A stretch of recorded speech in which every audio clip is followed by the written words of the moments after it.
Today, I'm sharing the 10 essential junk journal supplies that never leave my desk. Some of them might surprise you, and I'll share a few tips along the way. Let's jump in.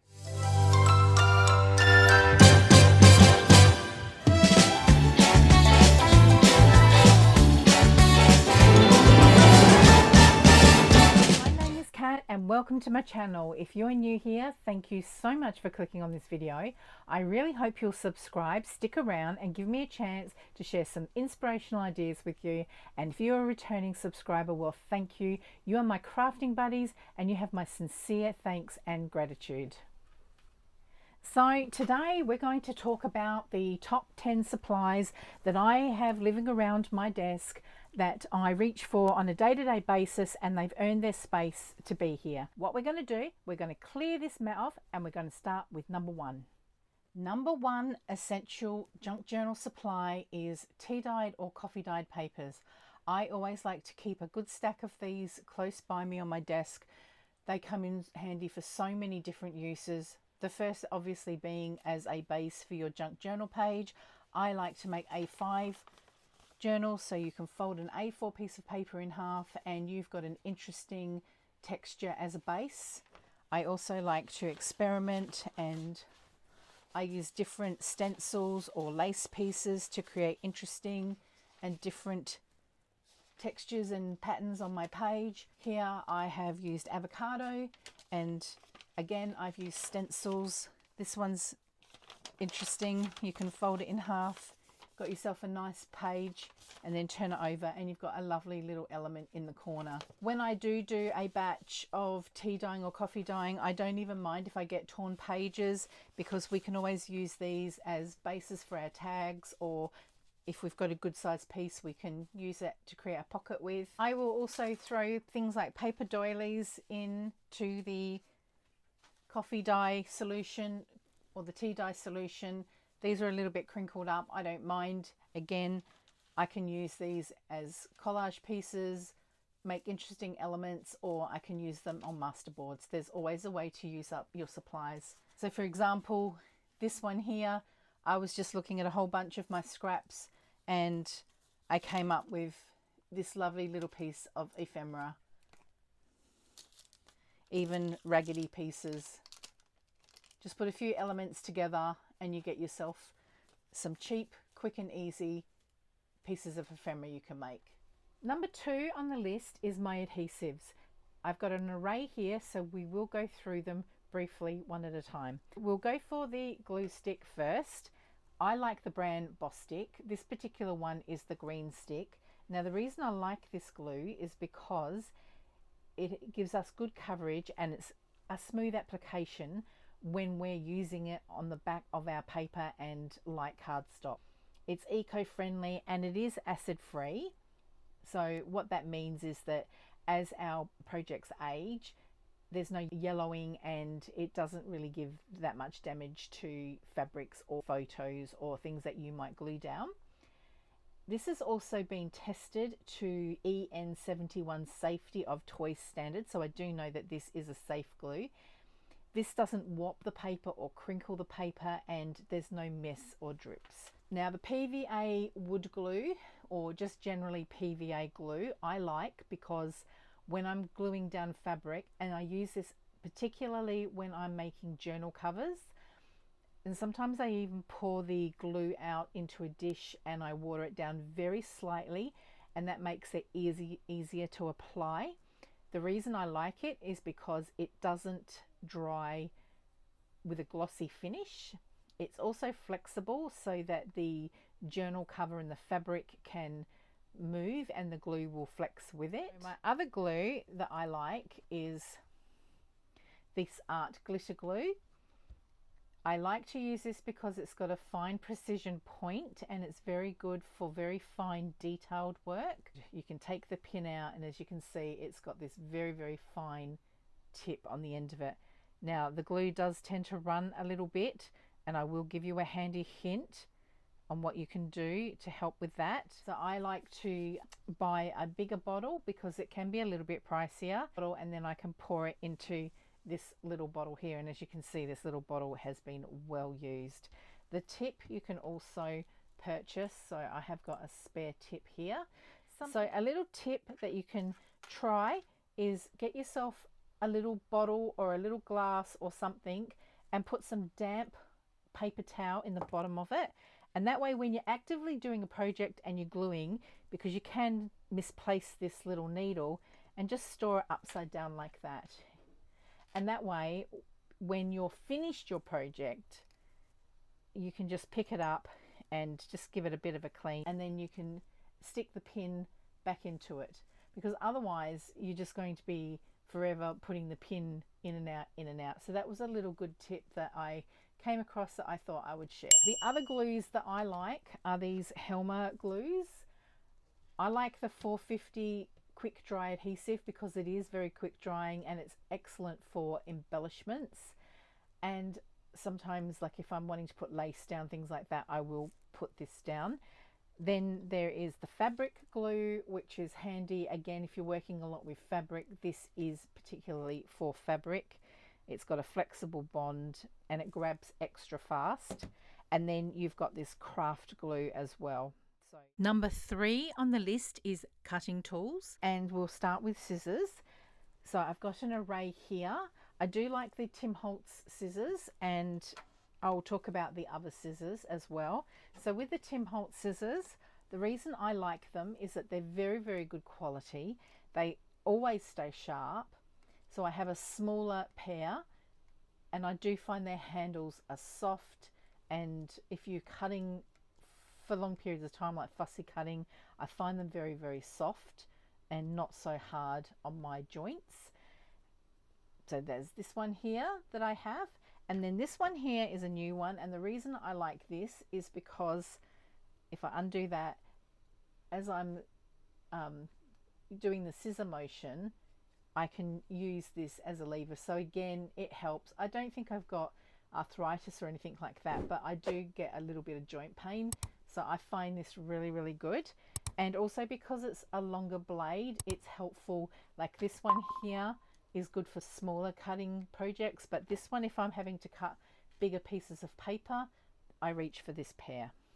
I think you always need a really, really good pair of fabric scissors that is solely for fabric. We've all had the experience of picking up a blunt blade, and when you cut into paper, it just dulls the blade and it blunts it. So I have a dedicated pair. This is a very, very sharp pair of scissors. I honestly think that this could cut bone, so I treat this with the respect it is due.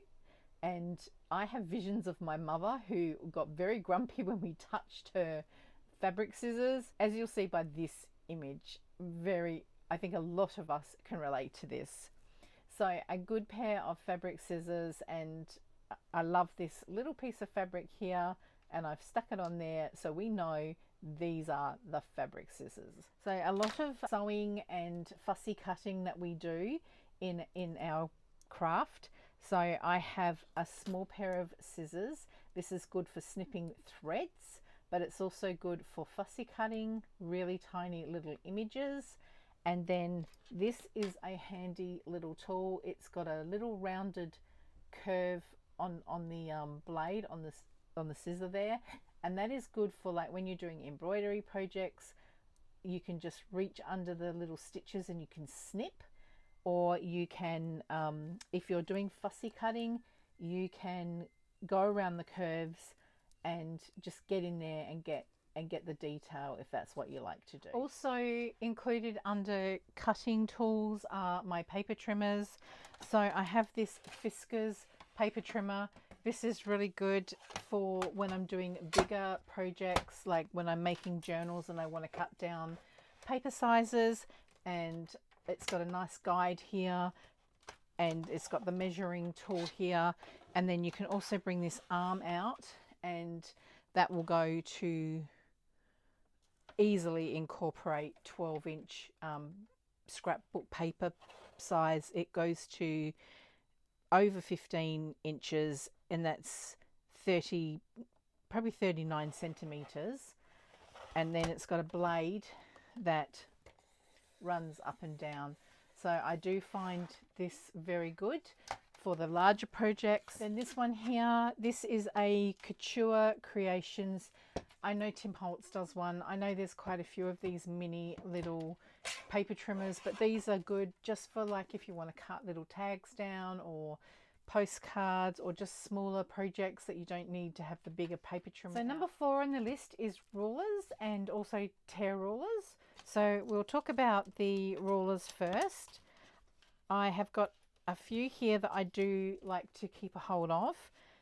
First of all, I've got this black ruler here. I like this because it's got both metric and then it's also got inches on the side. So it's good to be able to work in both.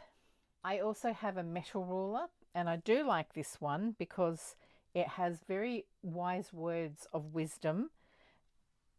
Measure twice and cut once. But this is good for when I need to use my blade, so I do like to have a metal ruler on hand for that. I have got this one here. This is Tim Holtz measuring ruler. I wasn't sure if it was kind of worth it at first until I saw one of his videos, and I can see here that in the middle it's got 0, 2, 3, 4, 5, and then on the other side it's also got 1, 2, 3, 4, 5. So that's handy if you're trying to center something. So if I get a piece of paper just to highlight it there, if you're trying to center things up, then this is quite handy. You know that that is the middle. And then it does have these like little dots on the edge here which are evenly spaced, so that can be handy to use sometimes as well for projects.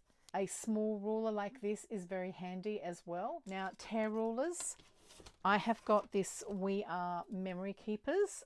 I love it because edges of paper always look a little bit better when they've got a natural tear, and if you're like me, it's very hard to tear straight. So I find that when we're doing collage work or we're just sort of ripping out images, it is good to use a tear ruler. If you can't get a hold of the We Are Memory Keepers tear ruler, you can make your own. I got this idea from Natasha from Treasure Books. So I just got myself a cheap wooden ruler and I used a scalpel or a Stanley knife, and I just cut a rough edge into it. I believe she also shows where she uses the edge of like a boulder or a rock in her garden. I was a little bit concerned at first to do it with the Stanley knife, but I did it fine. Obviously be extremely careful with the blade, but I did it, no problems. I get a jaggedy edge, and to be honest, I actually prefer this tear ruler over this tear ruler. Number 5 on my list is my tool caddy. It's always a good idea to have some sort of little caddy or container that you can store your most reach for little tools. So we'll go through what I do have in here. So I have got my craft knives. These are handy for cutting, but they're also handy for like stickers, peeling back the paper when you can't really do that very easily. Then I've got a blade here, which is again good if you want to cut envelopes, windows out of envelopes, or just a straight line for whatever reason. This is a good little tool here. This is called That Purple Thing, and this is very handy when you're sewing under your sewing machine and you need to push your fabric so your fingers don't get sewn on by the needle. This is very good, and it's also got a pointy end which is good like for gripping fabric as well, so I keep this one handy. This is a little tiny blade here. It's got slice written on it.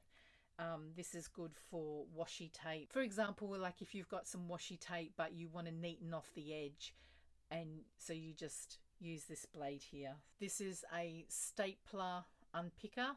I've had this for years and this just stays with me no matter what. I keep a mechanical pencil. This is handy with my ruler if I need to draw straight lines and when I'm measuring. This is a Pentel click eraser. I find this handy for when you need to erase out your pencil lines.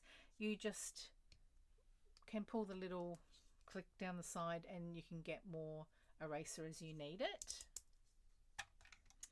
I have got a Tombow brush pen in here. This is 942, and I find this handy like if I'm doing fussy cutting or if I glue something down and I find that the edge has not been distressed, I can use this, and any of the white bits of paper I can disguise it. Like for example, when I fussy cut out this little moth here and I've got these little white bits on the edge of the cut there, if we just move that, I can take my brush pen and I can just go around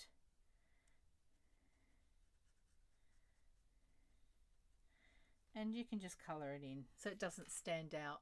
The Tombow, and it's the number 942, which I believe is the flesh colour. Then I have my bone folders, which are very handy for when you're putting creases in your pages or you're folding over, you know, if you're making envelopes or pockets and you just want to have a sharp crease in your page, or if you're working with scrapbook paper. And then I've got my blending brushes. These ones here, I'm not sure of the brand. I think from memory I got these from Craft Online, I think they're called. So I have these in various sizes. So number 6 in my list is stamps and inks. I really enjoy stamping in my journals and on my ephemera, so I like to have those close on hand. So I've got this nice caddy here, which I've got all my inks, my distress inks and my oxides, and I've also got my permanent inks. I find this one really good. So this is a good permanent ink. This is good for projects where you might be doing some layering, so you want to stamp your image and then you might want to put some distress inks over the top. So this one won't run, and this has got a protective inner cover which helps to keep the pad nice and moist. The other one I like to use is the Memento Tuxedo Black, and this one I find really spongy and really juicy, so I tend to reach for this one as well. I've had these for many years and they've always been good for me. They've never dried out. The distress inks, my favorites are the Vintage Photo, if I like to distress an edge. And then lately what I've been doing is I've been using Walnut Stain or even Black Soot just to go around and give it another edge. It depends on the project, but sometimes I will do that.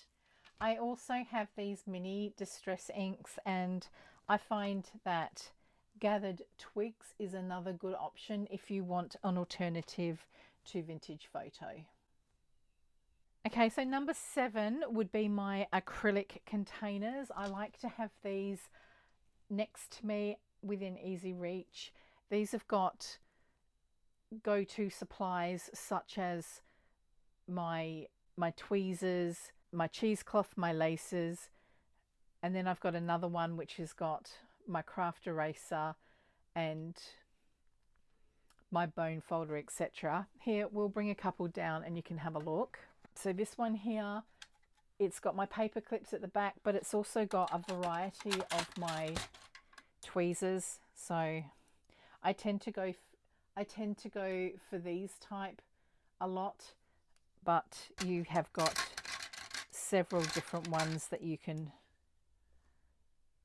choose from. This is another interesting drawer here. I've got my craft eraser here. You can see it's been used quite a few times. This is good if you are gluing things down like ephemera, or you're gluing a focal point down, and then you might use a glossy glue and you want to, or you know, perhaps you've got too much glue, like you've got a little globule of glue that you want to remove. So this is excellent. I actually do sell these in my Etsy shop. I think that they are a really, really good supply. So there you go. There's a bonus tip for you. I've also got the Tim Holtz Distress Tool, which I find good for distressing edges when you're wanting to make papers or ephemera to look a little bit older. I've got strings here. So if you've got the room for it, I would definitely recommend having some acrylic drawers or some mini drawers nearby where you can just store little things that you can have close at hand, that when you're doing a project you can just reach for and you don't have to searching too far. Number 8 on the list is my sewing machine. Technically, I don't have this on my desk all the time. You'll see in my craft room reset video that I do actually keep this on my Raskog trolley, but when I'm crafting, I definitely have this by my side. I love stitching on paper, but also stitching on fabric. It really does take your junk journaling projects to another level. So if you can get yourself a sewing machine, you can just start off with just a cheap sewing machine. You don't have to buy an expensive one. I did get this one at a bit of a good deal. It was a demo model, so they did knock a little bit off the price on it.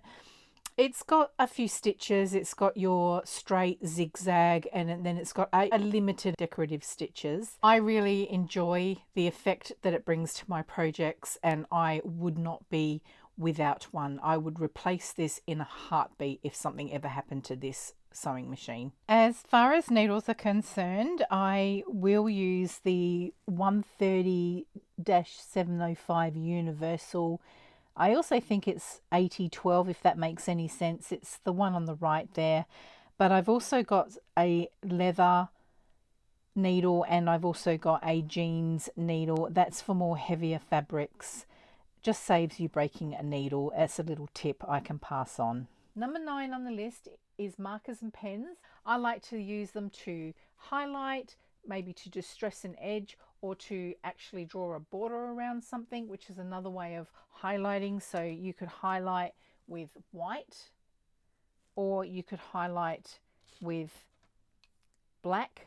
This is a Stabilo, and it's 8046.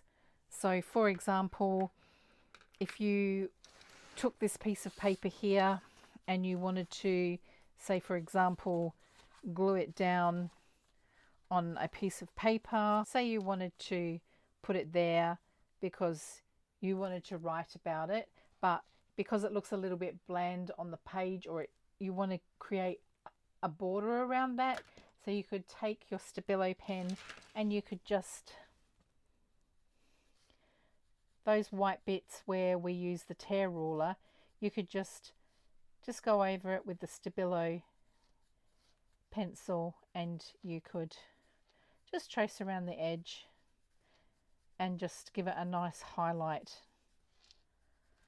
on the page.